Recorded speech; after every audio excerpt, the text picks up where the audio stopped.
नमस्कार, खम्मा घणी, राम राम। स्वागत है आप सभी का जी राजस्थान की इस खास पेशकश मरुधरा का महासमर में। और मैं हूं आपके साथ हिमाद्री शर्मा। और आज हम पहुंचे हैं नागौर, जहां पर बात होगी नागौर की राजनीतिक सरगर्मियों की, नागौर से आगे बढ़ने वाले नेताओं की और नागौर की राजनीति की। 5 साल का रिपोर्ट कार्ड जनप्रतिनिधियों से मांगेंगे। कितना हुआ है नागौर में विकास, ये जानेंगे। जनता के सवाल होंगे और जनप्रतिनिधियों के जवाब होंगे। मेरे साथ मेरी सहयोगी जो जनता के बीच मौजूद रहेंगी, मैं चाहूंगी कि वो भी अपना इंट्रोडक्शन दे। मैं आपके साथ खुशबू खान। और देखिए कि पूरी तरह से चुनाव का बिगुल बज चुका है। नागौर की धरती पर हम पहुंचे हैं। यहाँ से आपको एक खास बात बता दूं कि पंचायती राज की शुरुआत यहीं से हुई थी, तो खास तौर पर लोगों की नजर भी यहाँ बनी हुई है। 10 विधानसभा सीटें यहाँ से, और अब देखना होगा कि किसका बिगुल यहाँ पर बजता है, किसका डंका बजता है। ऐसे में जो तमाम लोग हैं उनके कई सारे सवाल होंगे, सवालों के जवाब यहाँ मौजूद जनप्रतिनिधियों को देने होंगे। हिमाद्री, आपसे चाहूंगी जो जनप्रतिनिधि हमारे बीच में मौजूद हैं उनको पोडियम पर बुलाया जाए। बिल्कुल। तो देखिए, आज तीखे सवाल होंगे और जनप्रतिनिधियों को उसके जवाब देने होंगे। और मैं सबसे पहले मंच पर बुलाना चाहूंगी रामनिवास सांखला को, भाजपा जिलाध्यक्ष है नागौर के। सर, आप मंच पर आइए। और साथ ही मैं बुलाना चाहूंगी हनुमान बांगड़ा को, कांग्रेस के नेता हैं, आप भी मंच पर आइए। और देखिए, आज इन दोनों जनप्रतिनिधियों से आपके सवाल होंगे, इनके जवाब होंगे। नागौर के लिए पिछले 5 सालों में इन्होंने क्या कुछ किया है, ये उसका रिपोर्ट कार्ड हमें सौंपेंगे। तो देखिए, आप दोनों का बहुत बहुत स्वागत है। सर, सबसे पहले आपसे जानना चाहूंगी, इन 5 सालों में नागौर के विकास को कहां तक देखते हैं? 5 साल में जो भारतीय जनता पार्टी के हमारे एमएलए विकास कार्य करवाना चाहते थे, उन फंड में से 1 करोड़ 9 लाख करीब कांग्रेस ने उनकी जो स्वीकृतियाँ थी वो रोक दी गई थी। और अपने कोटे से जितना पैसा लगाया वो सारा का सारा ईमानदारी से जो भी आया मोहन जी भाई साहब से कुछ लेके गया। किसी को कुछ मना नहीं की, न कोई बिचौलिया था, न कोई कमीशन खोर बीच में था। डायरेक्ट जनता से संपर्क करवाया। शिक्षा क्षेत्र में उन्होंने पैसा लगवाया, चिकित्सा क्षेत्र में उन्होंने पैसा लगाया, और भी अपनी ओर से सड़कों का जो भी काम है वो सारा काम करवाया। क्या लगता है नागौर इन 5 सालों में कितना आगे बढ़ा है? शिक्षा की बात की जाए, स्वास्थ्य की बात की जाए, रोजगार की बात की जाए, क्या कुछ नए अवसर आए हैं? नागौर कुछ भी आगे नहीं बढ़ा, हो सकता पीछे गया, क्योंकि गहलोत सरकार 4.5 साल आपसी कुर्सी के चक्कर में, किस्सा कुर्सी के चक्कर में रह गई। इसके कारण नागौर सहित पूरे राजस्थान में मैं समझता हूँ कोई विकास नहीं हुआ। देखिए सर, नागौर की जब बात करते हैं तो बीजेपी कांग्रेस के अलावा तीसरा मोर्चा भी यहाँ पर बेहद सक्रिय नजर आता है। तो ऐसे में जब 3 पार्टी यहाँ पर सक्रिय तौर पर काम कर रही हैं तो विकास कहाँ अटक गया? तीसरा मोर्चा एक परिवार के आधार पर चल रहा है। वो अपने आदमियों को लड़ाएंगे और उसके अलावा उनके पास चुनाव लड़े ऐसे कोई उम्मीदवार नहीं थे। वो तो दूसरी पार्टियों की तरफ झांक रहे हैं कि कौन बीजेपी का मजबूत आदमी को टिकट नहीं मिले और नाराज होकर मेरी तरफ आ जाए। उस हिसाब से वो कांग्रेस की तरफ देख रहे हैं कि कोई वहाँ का मजबूत उम्मीदवार है, मेरे साथ हो जाए तो मैं उसको समर्थन कर दूं। उनके पास लड़ाने के लिए कोई आदमी नहीं है। तो देखिए, यहाँ पर हमने एक पक्ष को सुना, अब हम दूसरे पक्ष को भी सुनेंगे और जानेंगे कि आखिर इन 5 सालों में नागौर का कितना विकास हुआ, नागौर कहाँ पर स्टैंड करता है। नमस्कार। देखिए, जिस प्रकार अभी हमारे बीजेपी के जिलाध्यक्ष रामनिवास जी ने कहा था कि इस नागौर के अंदर बिल्कुल विकास नहीं हुआ, तो मैं बताना चाहूँगा इनको कि आपका विधायक था तो विकास क्यों नहीं करवाया? आपके विधायक ने कितने मुद्दे उठाए? आपके विधायक ने कितनी ऐसी जो मांगें थी नागौर की मूलभूत सुविधाओं की, उनके बारे में विधानसभा में बोला? बिल्कुल भी नहीं। क्योंकि आपके विधायक ना तो कहीं नज़र आते थे, ना कोई काम करते थे। लेकिन बीजेपी का एक जरूर है कि ये हर बार कैंडिडेट चेंज कर देते, नया कैंडिडेट ले आते। पहले कांग्रेस का कैंडिडेट ले गए थे, फिर वापस नया आ गए, और फिर अब की बार और ले गए कैंडिडेट। इनका काम एक ही है कि कैंडिडेट चेंज करो और जनता को गुमराह करो और हिंदू मुस्लिम की राजनीति करो। इसके अलावा कोई भी मुद्दा नहीं है। इस नागौर के अंदर 2 ब्रिज हैं जो केंद्र की सरकार है जो पिछले सरकार में अंबुजा और भी इस ब्रिज की एक ही दिन नींव रखी गई थी। आज अंबुजा का कितना प्रोडक्शन चल गया, लेकिन ब्रिज नहीं बना पाए। तो ये काम तो बिल्कुल करते नहीं, बोलने में एक्सपर्ट है। इस नागौर जिले के अंदर अशोक गहलोत जी कांग्रेस की सरकार ने कई बड़े बड़े ऐसे काम करवाए जो जनता की मूलभूत सुविधाओं के थे, और ऐसी योजनाएं जो पूरे हिंदुस्तान के अंदर किसी स्टेट में नहीं है, वो राजस्थान में है। आज आप देखिए, मैं कई गांव में गया, गांव के अंदर गरीब तबका रोते हैं कि ऐसी योजनाएं जहां हमारी खेत, हमारी कोई दुकान, हमारा मकान बिकने की कगार पर था, और अशोक गहलोत जी की वजह से चिरंजीवी में इलाज होने से उनके मकान नहीं बिके, उनकी ज़मीन नहीं बिकी, और वो अपना आज गुजारा कर रहे हैं। आज के युग के अंदर जो मूलभूत सुविधाएं देनी होती है, वो योजनाएं राजस्थान के अंदर चालू है। केंद्र सरकार क्या कर रही है? मोदी सरकार केवल और केवल 9 साल से ज़्यादा हो गए, बड़ी बड़ी वादे, बड़े बड़ी बातें के अलावा इन्होंने कुछ नहीं किया। नागौर के अंदर केवल बड़े वादे करके चले गए। आज भी वही स्थिति है, कैंडिडेट के पास कोई भी वादा नहीं। आज नागौर के प्रत्याशी हो या नागौर जिले के प्रत्याशी हो, इनके पास ये कहने का विजन नहीं है कि हम चुनाव लड़ रहे हैं, आने वाले दिनों में जनता के ये काम करेंगे, हमारे प्लान में ये है। कोई प्लान नहीं है, इनके प्लान एक ही है, जैसे भी हो सत्ता हासिल हो। और इसके अलावा सर, यहाँ पर एक सवाल और बनता है कि नागौर की हम बात करते हैं, जाट बाहुल्य क्षेत्र है, नाथूलाल मिर्धा यहाँ से निकले, और बाद में अगर ज्योति मिर्धा की बात करते हैं तो अचानक से कांग्रेस का दामन उन्होंने छोड़ दिया, बीजेपी में चली गई, बीजेपी ने उन्हें टिकट भी दे दिया। कितना नुकसान होगा इस बार कांग्रेस को? देखिए, आपने बिल्कुल सही कहा, ये नागौर जिला कृषि प्रधान जिला है। यहाँ 82-83% गाँव में लोग रहते हैं, और एक एक व्यक्ति की सोच राजनीति में आगे की है। नागौर जिला जिस तरफ चलता है उस तरफ पूरे राजस्थान की सरकार नागौर जिले तय करता है, नागौर जिले की जनता तय करती है, सरकार इसकी बनेगी। रही बात, आपने कहा कि कांग्रेस छोड़ के चले गए, तो ये बहुत बड़ी पार्टी है। इस पार्टी में छोटे मोटे नेता इधर उधर होते हैं, कोई विशेष फर्क पड़ता नहीं है। यहाँ चाहे मैं कांग्रेस में हूँ, चाहे कोई और है। देखिए, ज्योति मिर्धा को आप छोटे मोटे नेताओं में नहीं गिन सकते हैं। देखिए, ज्योति जी मिर्धा केवल और केवल कांग्रेस पार्टी से एमपी बने, ना कि कांग्रेस पार्टी में आने के बाद में एमपी बने, ना कि कांग्रेस पार्टी की वजह से, उनकी वजह से मजबूत है।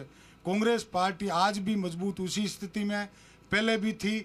हाँ, ये बात आपकी सही है, बड़े परिवार से आते हैं, नाथूराम जी, बलदेव राम जी मिर्धा, जिन्होंने इस जिले को, इस राजस्थान को, किसान कौम को एक अलग जगह और उनको आगे बढ़ाने में अहम भूमिका दी।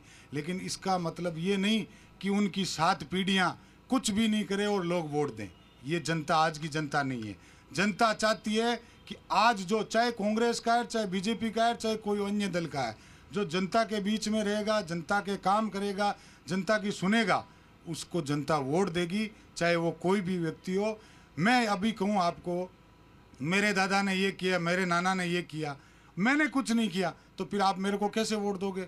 मैं कहूँगा कि मैंने ये किया और आने वाले दिनों में मैं ये करूँगा, तो ही लोग वोट देंगे, अन्यथा नहीं देंगे। ये तो आप अब कह रहे हैं ना, जब वो बीजेपी में चली गई, जब कांग्रेस में थी तब आपकी अपनी थी।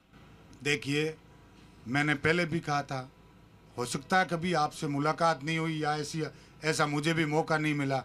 भानु प्रकाश जी भी गए थे बीजेपी में, लेकिन इसका मतलब ये नहीं कि कोई भी आम जनता, आप किसी गांव में चले जाओ, किसी ढाणी में चले जाओ, अंतिम छोर के व्यक्ति के पास चले जाओ, एक ही उसकी आवाज़ है, कांग्रेस पार्टी के। जब कांग्रेस में थे तो मजबूत थे, कांग्रेस से निकलते ही कमज़ोर हो गए। बिल्कुल। तो देखिए खुशबू, यहाँ पर आपने सुना कि विकास की बात हो या राजनीति की बात हो, नागौर जो है भविष्य तय करता है राजस्थान का। और ऐसे में जनता से जानने की कोशिश कीजिए कि दल बदल की राजनीति ने नागौर को कितना नुकसान पहुंचाया और इससे नागौर को कितना फायदा मिला है। बिल्कुल, देखिए कि हिमाद्री, ये जो पूरी तरह से मंच सजा हुआ है, जनप्रतिनिधियों ने अपना अपना पक्ष रख दिया, लेकिन ये बहस बीच बाजार है। इसका मतलब ये है कि यहाँ जो आमजन मौजूद है, उनके जो है क्या वो सोचेंगे जब वोट देंगे, और किस तरह से जो है वोट बैंक प्रभावित होगा। जो ये दल बदल आपने जिसकी बात करी है, ये तमाम सवालों के जवाब लिए जाएंगे और जनता के भी तीखे सवाल इस बीच होंगे। मैं आपसे जानना चाहती हूँ कि यहाँ पर जो है नागौर का कितना विकास हुआ, 5 साल में कितना विकास? नागौर का जो कांग्रेस पार्टी द्वारा विकास हुआ है तो उस विकास में तो कोई कमी नहीं है।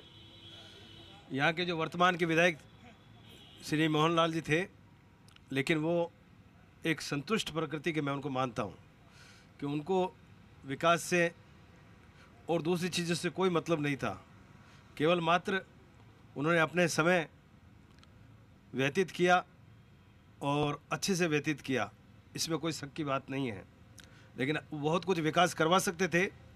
हम ऐसे एमएलए की अपेक्षा रखते हैं कि जो आम जन और जनता से जुड़ा हुआ, गरीब के साथ बैठ कर के अपना काम करता हो और वो डिजायर कॉपी भी अपनी गाड़ी में ही रखता हो कि जिस किसी की समस्या हो उसका तुरंत हल हो।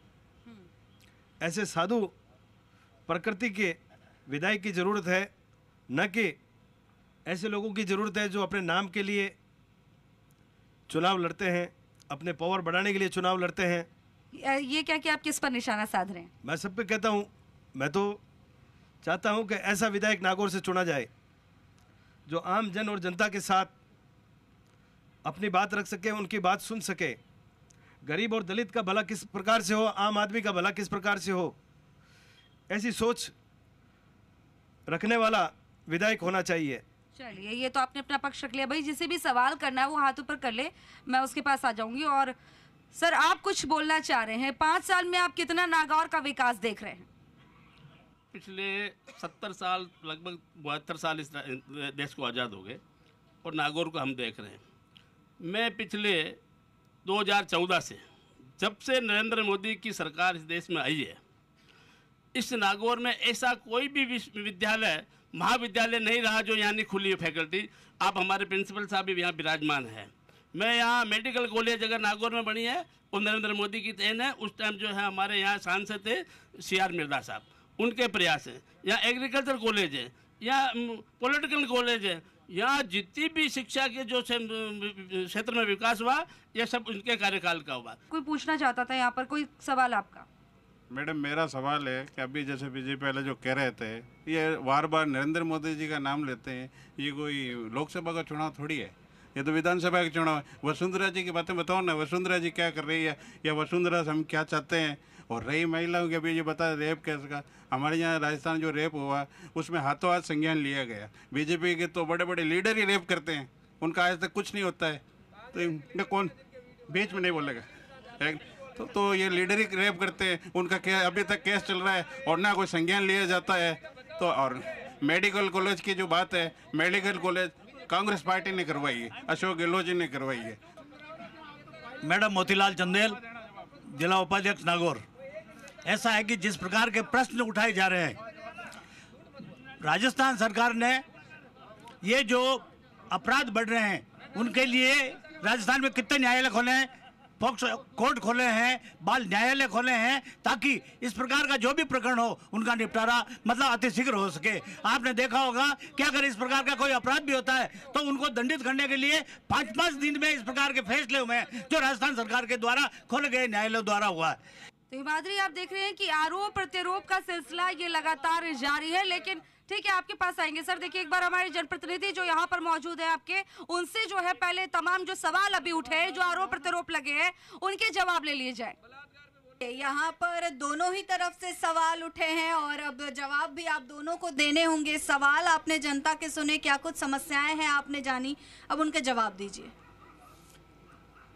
जैसा कि अभी भाई साहब ने बताया था कि हमने इतने कोर्ट खोल दिए, इतने न्यायालय खोल दिए, लोगों को दूर जाना पड़ता है, तो भाई आप अपने क्षेत्र में इतने अपराध बढ़ने ही क्यों देते हो? क्यों आपकी पुलिस एक्टिव है? आपका कानून क्या कर रहा है? न्यायालय खोलने से क्या होता है? सही न्याय मिल जाएगा क्या? मतलब न्यायालयों में इन्होंने दलाल बैठाए रखे हैं। और अशोक गहलोत ने खुद ने माना है कि मजिस्ट्रेट की 60 गांठ नीचे तक रहती है। अशोक गहलोत ने माना है न्यायालय खोलने की जरूरत नहीं रहनी चाहिए, कानून ऐसा सख्त बनाना चाहिए कि कोई कानून को तोड़ने की हिम्मत ना रखें। अशोक गहलोत तो हमेशा ये कहते आए हैं कि राजस्थान में लॉ एंड ऑर्डर की अगर बात करते हैं तो बहुत स्ट्रांग है, तुरंत गिरफ्तारियां होती है, फिर यहाँ पर ऐसा क्यों?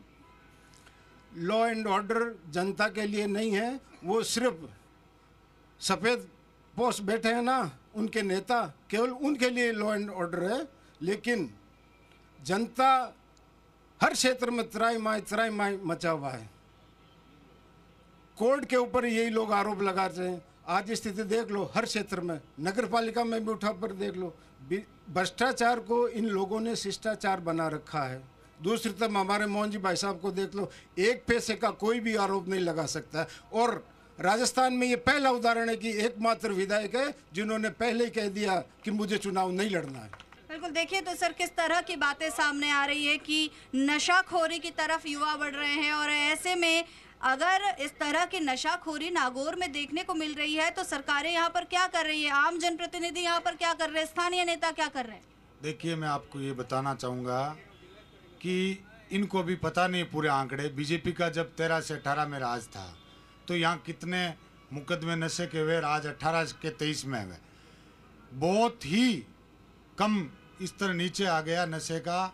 यहाँ नशा पूरी तरह खत्म कर दिया कांग्रेस सरकार के जो भी नेता मुख्यमंत्री। आपके साथी आरोप क्यों लगा रहे हैं इस तरह का? मैं इनको बताना चाहूँगा, इन्होंने पहले कहा कि हमारे विधायक महोदय ने इतना अच्छा काम किया, वो सारा कुछ किया, और उन्होंने पहले विधायक थे मना कर दिया। मना इसलिए कर दिया, अब की बार मैदान में आते जमात जब होती, नए नए कैंडिडेट लाते हैं। अब की बार मैं आपको आज खुला चैलेंज कह रहा हूँ, ज्योति मिर्धा को ये टिकट दी है, अगली टिकट नहीं मिलेगी। 2028 के अंदर ज्योति मिर्धा को किसी हालत में टिकट नहीं मिलेगी। इनका ये प्लान यही है कि ढूंढ के लाओ, use and throw. Congress party वो पार्टी है, ज्योति जी मिर्धा जी को मौका दिया, चुनाव जीते, काम किया, फिर और मौका दिया, चुनाव हार गए, फिर और मौका दिया। ये देते हैं क्या? बीजेपी में यूज एंड थ्रो का सिस्टम है। अभी कह रहे थे कि कोर्ट की बात, मैं इनको बताना चाहूँगा, कोर्ट तो आपके मोदी जी और अमित शाह जी के जेब में है क्या? फिर कोर्ट जेब में रखा है क्या आपके? कोर्ट अपना काम कर रहा है। कोर्ट की आप कौन कहते हैं और मैं कौन कहता हूँ? ये काम कोर्ट का है। कोर्ट क्या फैसला करता है क्या नहीं करता, उस पर सवाल नहीं किया जाए। देखिए, न्यायपालिका को लेकर तो हम वैसे भी कुछ नहीं कह सकते क्योंकि वो अपने आप में स्वतंत्र है।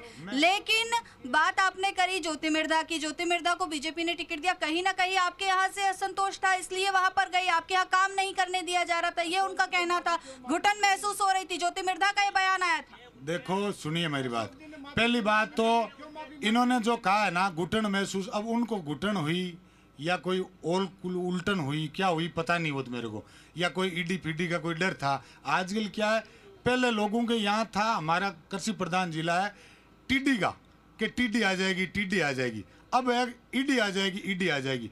जबकि ईडी का मामला ये है, ईडी तो पूरी खुद भ्रष्टाचार से गिरी हुई है। कल परसों ईडी को पकड़ लिया। तो ये कौन है पीछे? ईडी के पीछे, ईडी के पीछे वही दो व्यक्ति हैं। कौन? नरेंद्र मोदी जी और अमित शाह जी। वो इशारे से इस राजस्थान के अंदर ईडी भेजते हैं और बड़ा माल कमाना चाहते हैं।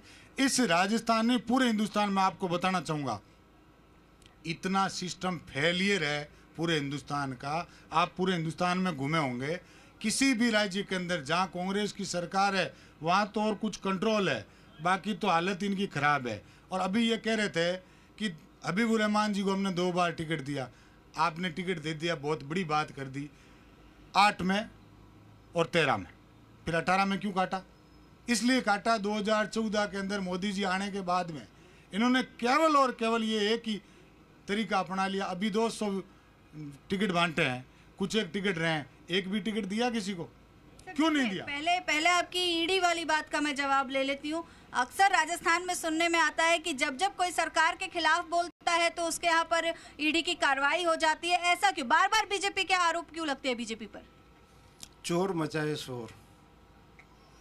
कोई समय था कि जब देश में लोगों का, दूसरों का शासन था, अंग्रेजों का शासन था, मुगलों का शासन था, और जब भगवान महावीर ने कहा था, संदेश दिया कि जीवो और जीने दो, अत्याचार बढ़ रहा था तो उन्होंने कहा भी जियो और जीने दो। उसके बाद में कांग्रेस ने राज किया। कांग्रेस ने राज में क्या हुआ? खाओ और खाने दो। और उसके बाद मोदी आए, और मोदी आने के बाद में देश का मान बढ़ा, देश का स्वाभिमान बढ़ा, आम जनता में देश के प्रति भावना जागृत हुई, देश को मजबूत किया, हमारी सीमाओं को मजबूत किया। लेकिन उसने क्या, मोदी जी ने क्या बोला? न खाऊंगा न खाने दूंगा, और जो भी खाया है उसका मैं पूरा निकाल दूंगा, और वो भी निचोड़ के निकाल दूंगा।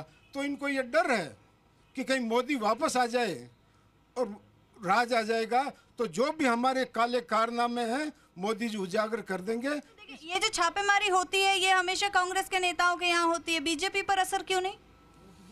अब मोटा मोटी बात यह है कि भाई जिनको डर है, बीजेपी वालों ने कोई भ्रष्टाचार नहीं किया आज तक। ये एक भी बना दे कि भाई इस मंत्री पे भ्रष्टाचार का आरोप लगा है या इस विधायक पे भ्रष्टाचार का आरोप लगा है, आरोप इन पे लगते हैं और इनके विधायक ही लगाते हैं। हम लोग तो मांग करते हैं लेकिन इनके विधायक ही इनको कटघरे में खड़े करते हैं। अब करते हैं तो पूरा काम ये और डोलते हैं बीजेपी पे, ऐसी कोई बात नहीं है। आपके ऐसे कौन से नेता थे जिन पर ये आरोप लगे हैं ये भी हम जानेंगे और आप भी बताएंगे कि आपके कौन से नेता थे। और साथ ही लॉ एंड ऑर्डर की भी यहाँ पर बात हुई है तो महिला सुरक्षा की बात होना भी लाजमी है, उस बारे में भी हम बात करेंगे। लेकिन नागौर में इस वक्त हमारा काफिला मौजूद है और इस खास पेशकश में वक्त हो चला है एक छोटे से ब्रेक का।